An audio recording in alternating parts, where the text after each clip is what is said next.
I don't know why no one talks about the basement door. It's not just my family. No one who's lived in that house ever mentions it. Not the neighbors, not the landlord, not even the people who lived there before us.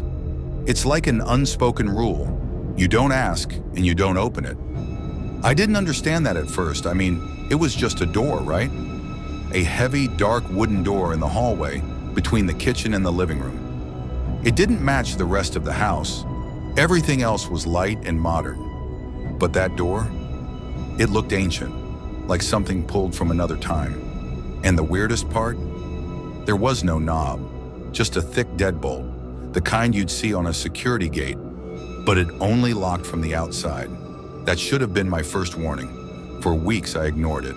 My parents never brought it up, and honestly I figured maybe the basement was just sealed off. Maybe it was unsafe or unfinished. But then the noises started. At first it was subtle, just faint creaks and shuffling sounds.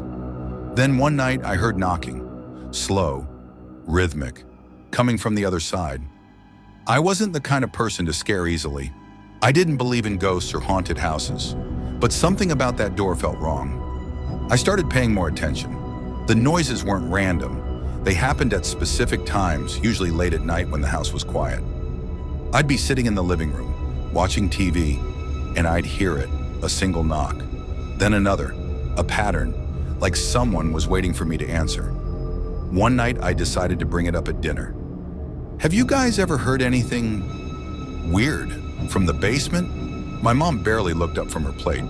What basement? I frowned. The door in the hallway, the one with the deadbolt. My dad glanced at me, then at my mom. Something silent passed between them. We don't have a basement, Tyler, my mom said, too casually. I stared at her. What? Of course we do. The door... She cut me off, voice firm. Just leave it alone. I looked at my dad, waiting for him to say something, anything, but he just kept eating, like the conversation never happened. That night I lay in bed, wide awake, listening. At 3:17 a.m., the knocking started again. But this time, there was something else. A whisper. Too soft to make out the words, but definitely there. Someone whispering on the other side of the door. I couldn't take it anymore. One night when my parents were asleep, I grabbed a flashlight and crept into the hallway. The door stood there, solid and unmoving, but I could feel something behind it, waiting. I reached out and ran my fingers over the wood. The surface was rough, uneven. When I angled the flashlight, I finally saw them. Deep, jagged scratches covering the door frame, like something had tried to claw its way out. My breath hitched. My mind raced through every logical explanation. Maybe it was from the previous owners. Maybe they had a dog. But the scratches weren't just on the door. They were on the outside, like something had been trying to keep whatever was inside from getting out. A cold wave of fear washed over me, but I forced myself to keep going. My hands trembled as I reached for the lock. The metal was ice cold, almost burning to the touch. I hesitated. Every instinct screamed at me to stop. Then I turned the deadbolt. The lock clicked open. I took a breath and pulled the door, and my stomach dropped. There was no basement, no stairs, no floor, nothing. Just a solid brick wall. I stepped closer, shining the flashlight over the rough surface. The bricks were old, crumbling in some spots. It didn't make sense. Why would someone build a door that led nowhere? Then I heard it, not behind the wall, behind me. A whisper, right next to my ear. Finally! I spun around so fast that I nearly dropped the flashlight. The hallway was empty, but something felt different. The air was thick, heavy, pressing against my chest. I couldn't see it, but I felt it. Something standing there, watching me.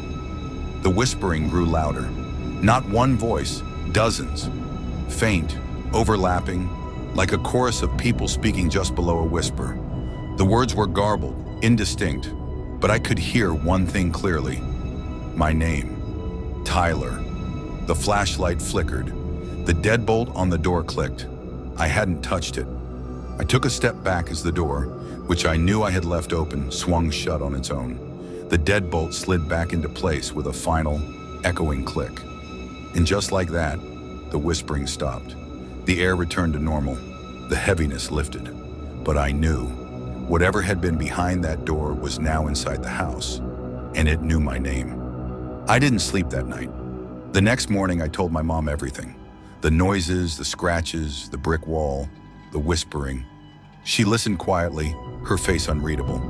When I finished, she let out a slow breath.